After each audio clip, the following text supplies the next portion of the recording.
Ang karugtong ng nakaraan, nakatayo ang tatlong lalaki na parang mga monghe, na tila ba handang pumatay at mamatay.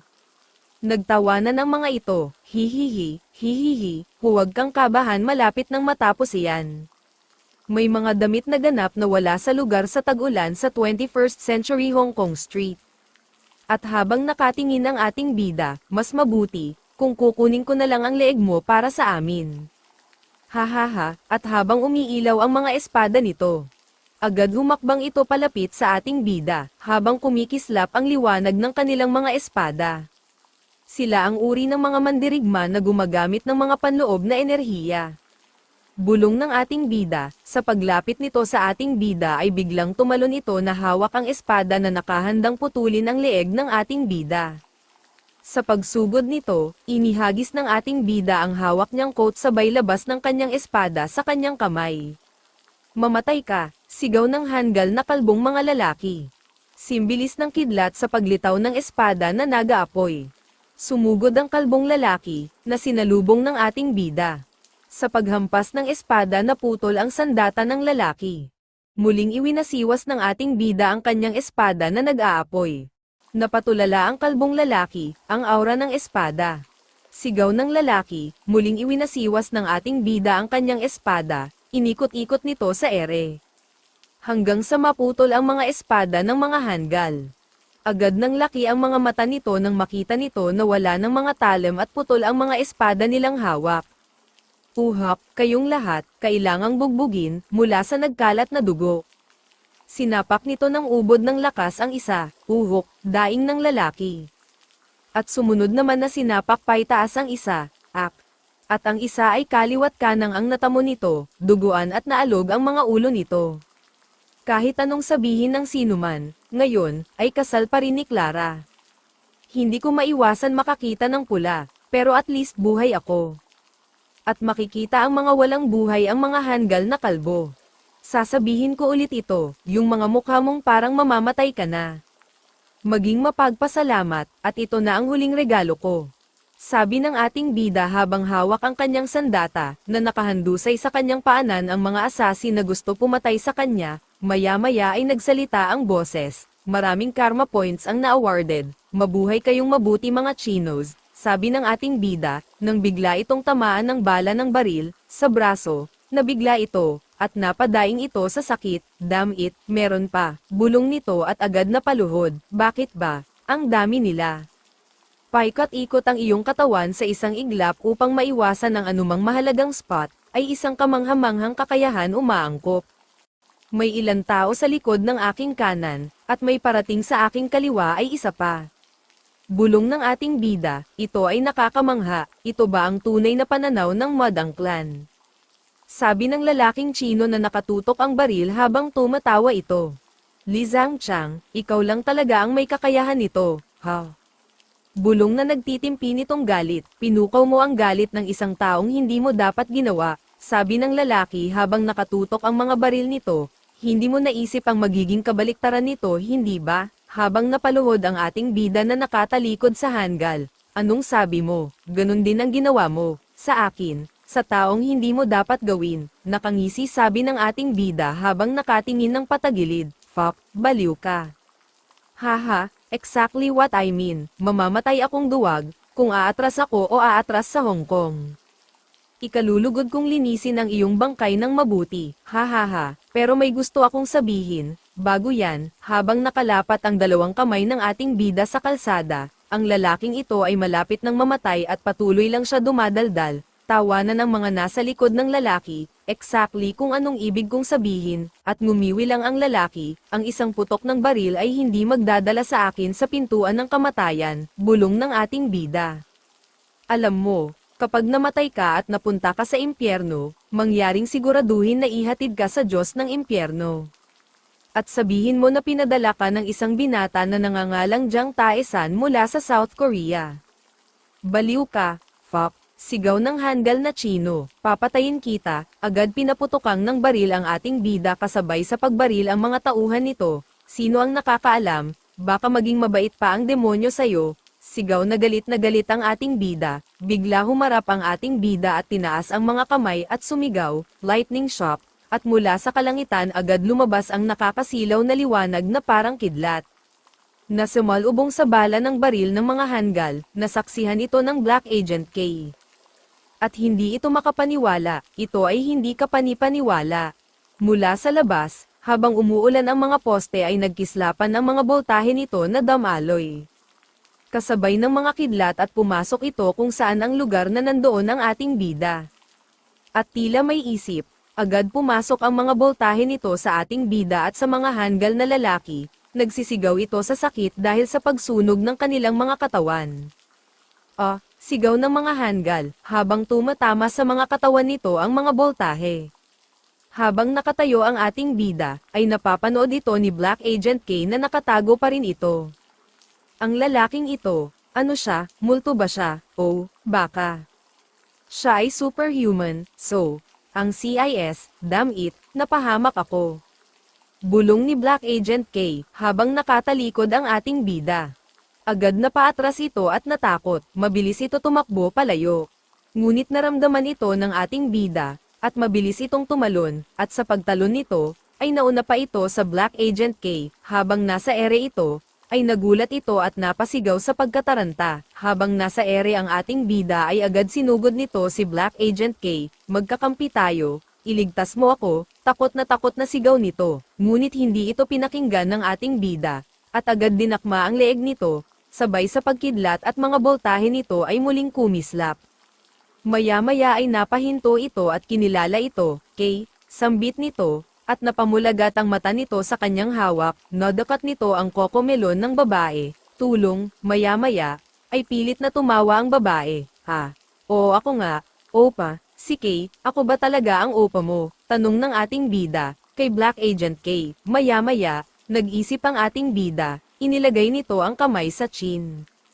Mayroon ka bang anumang mga taguan, o mga ruta ng pagtakas, pakiulit nga, isang hideout, napatulala naman si Kay, at napalunok, bakit ang matipuno ng katawan niya, bulong nito, sa tingin ko kailangan na nating umalis ng Hong Kong, at agad na tauhan ang babae sa pagkatulala, of course, dito tayo, please opa, na agad tinuro ng kamay ang daanan.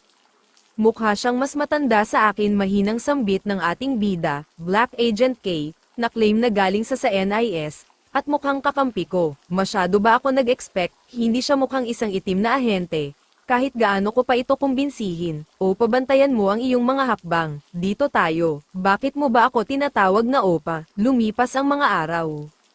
Ang insidente noon ay tinakpan bilang isang sagupaan sa pagitan ng mga gangsters, bulong ng lalaki, habang tinitigan nito ang mga larawan, na lahat sila ay napatay sa pamamagitan ng kidlat habang nakikipaglaban sa espada. Ano, bagong armas ba ito? Hindi naman ganito kalala ang kidlat, siya ay si Meng Suole.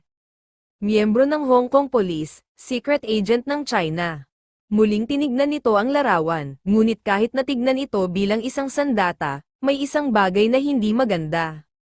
Marahil, kung ang assassin ay pinabagsak sa isang suntok, ang ebidensya ay tumutukoy sa isang martial arts practitioner, ngunit, pati yung mga kakampi ng gangster ay patay na. Ito ay isang kapangyarihan higit sa anumang martial arts, team leader. Narito po ang walang laman na cartridge na nakita namin. Pardon, mukhang kasali din ang mga intelligence agents, isang Makarov. PD handguns bullet with a silencer attached, taga-Russia ba sila? Kahit ang mga Russia na bata ay hindi ganoong katanga, para gumamit ng mga baril na hayagan tulad nito, kung ganon sino. Maraming mga Asyano ang gumagamit ng mga ganitong uri ng baril hanggang ngayon, tignan mo ito, at kung mayroon anumang kainahinalang individual, kung ganoon ay pagmasdan sila ng matalas, kahit papaano, parang Korean fellas itong ginagawa, kung Korean iyan, punitin ang mga ito sa putol-putol, at itapon sila sa dagat ng Hong Kong, bulong ng lalaki. Samantala, habang nag-uusap si Black Agent K, at ang ating bida, si Black Agent pala ay babae bulong ng ating bida, excuse me, alam mo naman delikado ang buong bagay na ito, di ba? Halos inatake na kita, at muntik na kita mapatay talaga, oo nga, pasensya na, bahagyang yumuko ang ulo ng babae. Huminga muna, ang ating bida bago ito muling nagsalita, ito ay dapat ang iyong unang rodeo.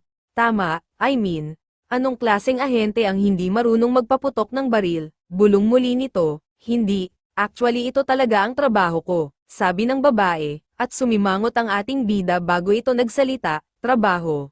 Ha?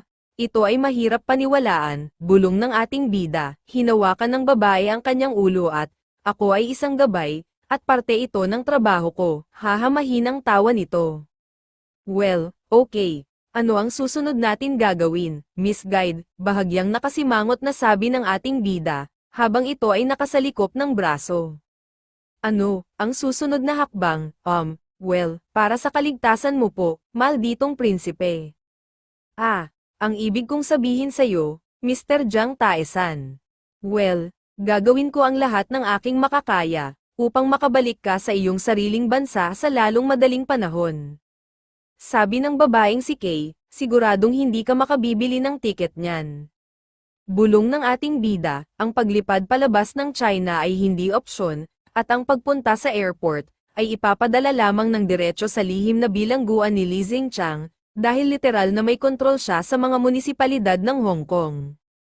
At ang mga taong ito ay hindi kailanman mapapagkatiwalaan, magpakailanman, bulong ng ating bida sa kanyang isipan, pero bagay talaga sa'yo yan mga damit, bahagyang nagtaka naman ang ating bida sa sinabi ni Kay, kahit na binili ko lang kung ano ang nakita ko, ano ba ang sense ng fashion niya, at ano bang meron sa floral shirt na ito, wala pa tayo sa Bali. Sabi ng ating bida, mukha kang modelo, sabi ni Kay, by the way sino ba ang hinihintay natin dito, ha? Ang aking kaibigan mo, ulit ng ating bida, mapagkakatiwalaan ba siya, ha ha ha, siguro, malaki ang utang niya sa akin kaya tinawagan ko siya, tingnan natin. Pwede ko bang hiramin ang phone mo saglit, ha? Saan ko ba nailagay? Pinagpawisan na sabi ng babae, wala ka bang tiwala sa akin, tama ba? Kailangan kong lang humiling ng isang pabor mula sa aking malapit na kaibigan na Amerikano. Amerikanong kaibigan, ulit ng babae, babayaran ko na lang ang phone credit later, agad pinahiram ito ng cellphone, at maya-maya ay tumawag na ito, hello, ako ito, boss, mula sa kabilang linya, hold on, what's wrong, this phone number, nandito ako ngayon sa Hong Kong pero parang nalalagay ako sa gulo, ano, Hong Kong, anong nangyari? May kilala akong tao sa mataas na himpilan ng pulisya, tatawagan ko sila. Tinakbuhan ko ang mga CIA, ano, gulat na sambit ni Mr. Robert, paano, ang CIA, I will, pull strings at the CIA, sabi ni Robert, ito ay kontrolado pa rin ngayon, pakiulit nga, boss, ang mga Chinese ay walang humpay at alam mo ito, kailangan mong makaalis dyan sa lalong madaling panahon, at kahit sa araw ng mas maaga pa, sabi ni Mr. Robert, first, tawagan mo ang hotel at siguraduhing secure ang aking passport. Pagkatapos ay reroute ang flight mula Hong Kong hanggang Guam at panatilihing itong naka-standby. At ibigay mo sa akin ang lokasyon kaagad kapag tinawagan kita mamaya. Nagtataka naman ang babaeng si Kay, nang naririnig niya ang pinag-uusapan, nalulula ito sa mga sinasabi ng ating bida, at kung anong impluwensyang meron ito. Ha?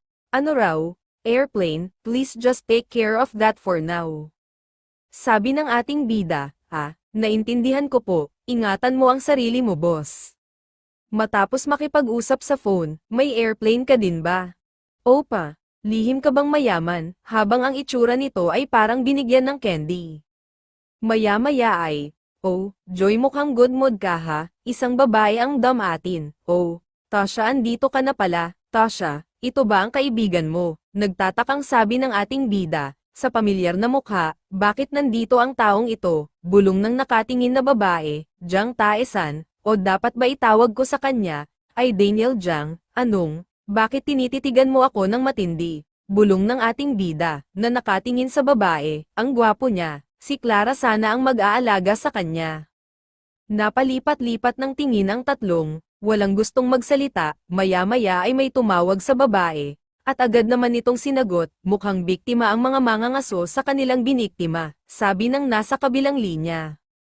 Ganun ba? Sagot ng babae, kami ay sinusubaybayan ng mga Chinese agent at pulis sa ngayon, mag-iingat ka, gagawin ko, sagot ng babae, lumapit si Kay, para ipakilala ang ating bida, Tasha ang lalaking ito dito ay si, bigla pinutol ng babae ang sinasabi ni Kay, kilala ko siya, Siya si Jiang Taesan. Ngumiti ito at, ang ganda ng araw mo ah. Alam mo na, sagot ni Kay.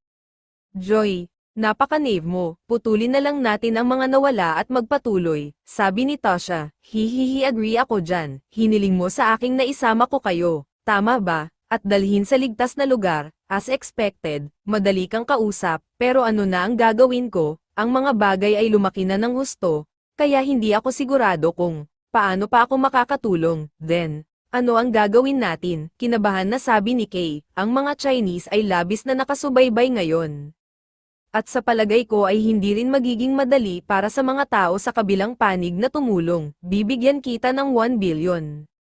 Bigla sabi ng ating bida. Ha? Ano? Gulat na sabi ng dalawang babae nang laki ang mga mata nito. Ano? 1 billion? Ng ano? Tanong ni Tasha. 1 billion? Ng ruble, won o kaya ano? Sabi naman ni Kay.